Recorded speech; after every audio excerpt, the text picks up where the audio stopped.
दूध दूध दूध रोज पियो दूध. पण हे खरं आहे का? दूध म्हणजे फक्त कॅल्शियम आणि प्रोटीन नाही.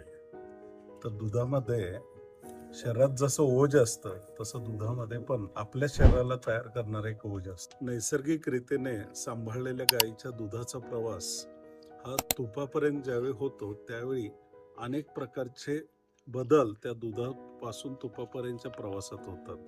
त्यावेळी जे उत्तम पद्धतीचं तूप तयार होतं ते आपल्या शरीरातल्या ओझ्यासारखं असतं. तर देशी गाईचं दूध आणि देशी गाईचं तूप असेल तर ते ओझ किती उत्तम होईल. आपण मात्र फक्त प्रोटीन, कॅल्शियम आणि दुधाच्या इतर गोष्टीत अडकलोय. असं न करता जर आपण ह्या ओझेरूपी तुपाला रोज व्यवस्थित सेवन केलं तर आपल्या शरीरामधील ओझ सुद्धा वाढेल.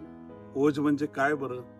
तर ओझ म्हणजे शरीराची सगळ्यात सारभूत शेवटची एक ताकद जी हृदयाच्या ठिकाणी 8 थेंबांच्या रूपात असते. थोडक्यात ओझ म्हणजे एक प्रकारचा प्राणच बरं का.